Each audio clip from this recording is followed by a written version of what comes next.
정신 안 차릴래? ADHD 있는 사람이라면 정말 자주 듣는 말이죠. 중국집에서 군만두 하나 때문에 벌어진 일입니다. 누군가 군만두도 시킬까? 라고 물었어요. 좋아 혹은 싫어. 둘 중 한마디만 하면 되는데, 하지만 그 짧은 순간 제 정신은 다른 차원으로 향했어요. 군만두? 사둔 냉동만두가 군만두용이었던가? 아니야, 종류별로 사서 세 봉지였어. 돼지고기, 소고기, 그리고 중국식 만두도 있을걸? 아, 맞다. 유통기한 지나서 버려야 하는데. 그게 불고기 만두였던가?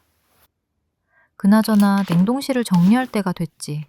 냉동실이 좁은데 아예 냉동고를 살까? 연말이라 세일이잖아. 세일?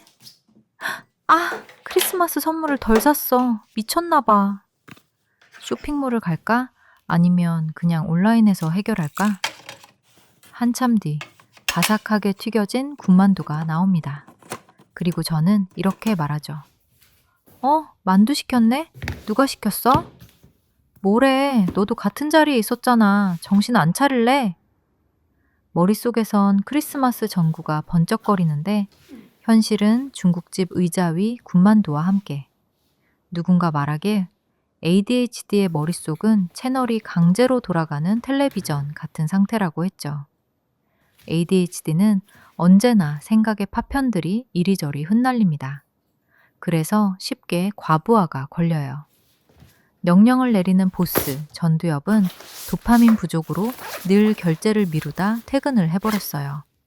결제 서류만 쌓아두고 무단 퇴근을 해버린 거죠. 이젠 다 때려치우고 눕고만 싶습니다. 하지만 현생이 역사를 잡고 흔들어댑니다. 야, 일어나. 먹고 살아야 할 거 아냐. 그러면 어떻게 해야 할까요? 저는 아예 선택지를 줄여버렸어요. ADHD는 필연적으로 생각이 많습니다. 원래도 우선순위를 정하기 힘들어하는데 종류까지 가지가지이니 더 정하기가 어려워요. 일단 나를 둘러싼 물리적인 요소부터 줄입니다. 예를 들면 외출할 때 가지고 나가는 소지품부터요. 제 가방에는 립밤, 핸드크림, 딱 그 정도입니다. 그걸 어디에 뒀더라? 라는 상황이 벌어질 기회조차 주지 않는 거예요. 사실은 칸이 많은 가방을 사면 된다고 생각했어요. 자주 다치니까 연고랑 밴드를 넣은 작은 통, 두통약, 머리끈, 립글, 섀도우, 좋아하는 젤리도. 현실은 칸칸마다 뭐가 들었는지 잊어버려요. 그리고 칸에서 한 번 나온 물건들은 그대로 가출하고 맙니다. 결국 가방 속은 한 덩어리가 되고 나중에 열어보면 녹아버린 립밤, 배가 터진 연고가 절 반기고 있었어요. 물건의 가짓수를 줄여야 관리, 정리, 위치 기억 같은 잡다한 일에 에너지를 낭비하지 않아요. 게다가 외출했을 땐 새로운 시각, 청각 정보로 인해 더 정신이 없어요. 하필 저는 호기심이 많은 편이에요. 길 찾는 것도 운전도 잘 못하기 때문에 급 피곤해져서 나가는 게 꺼려지면서도 나가서 새로운 걸 보고 싶어 합니다. 그러니 더더욱 가벼운 상태로 나가야 해요. 익숙한 가방에 익숙한 패턴을 넣어 가지고 다니죠. 집도 마찬가지입니다. 청소와 정리 이전에 필요 없는 걸 버려요. 청소의 기본은 버리기라고 하잖아요. 하지만 기운차게 물건들을 늘어놓았다가 어쩔 줄 몰라 할 가능성이 높습니다. 네, 제 얘기예요. 이럴 땐 기가 세고 장군 같은 위엄을 가진 친구를 불러 하고 싶은 걸 하게 냅두는 게 상책입니다. 그 친구는 이런 류의 일을 매우 좋아하죠. 거의 레크리에이션 수준이에요. 우물쭈물하는 저와 달리 친구는 이미 소매를 걷어붙이고 콧김을 내뿜으며 한눈에 물건들을 스캔합니다. 그건 크리스마스 선물 포장지라고. 포장이라는 걸 하고 그런 소리를 해라. 맨날 까먹어서 덜렁덜렁 선물 들고 오면서. 검정 쓰레기 봉투 속으로 물건이 들어갈수록 제 머릿속은 더 선명해집니다. 친구는 신이 났습니다.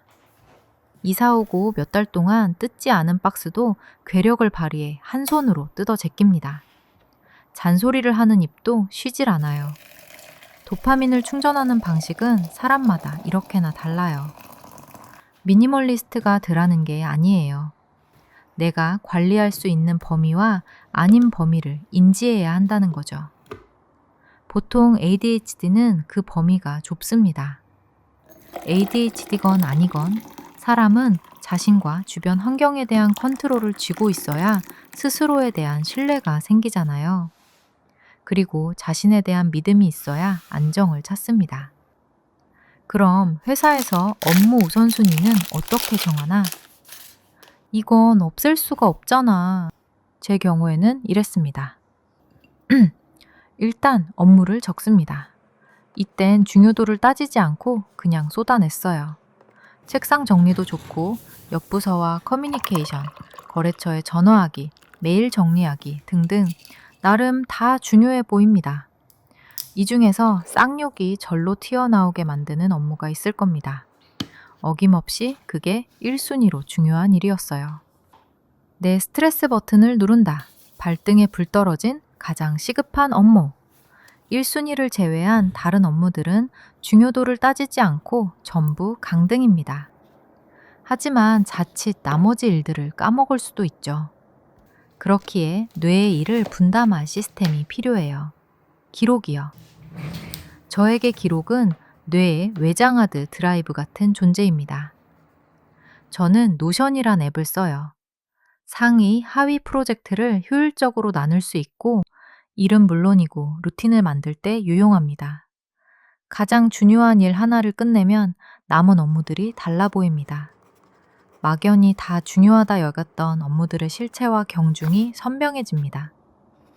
다 같이 중요해 보였던 일들은 사실 다 중요해 라는 감정이었던 거예요. 여전히 막막하다면 다 집어치우고 오늘 시간을 어디에 소비했는지, 뭘 하기 싫었는지, 내 기분이 어땠는지 핸드폰이든 노트에든 적어둡니다. 그리고 과부하가 걸려 다 때려치고 싶을 때 기록을 찾아봅니다. 내 상태가 어땠는지 명확하게 되짚을 수 있습니다. 나는 하루 종일 컴퓨터에 붙어 일은 해도 거래처에 5분 따지는 게 더 기가 빨린다. 이런 것들을요.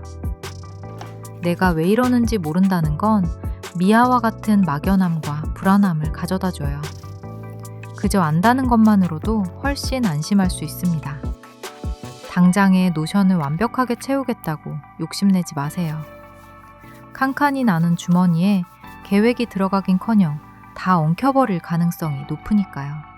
일단 작은 가방을 더 가볍게 만드는 것부터 시작하죠. 딱 하나라도 해결하면 훨씬 매끄럽게 나아갈 겁니다.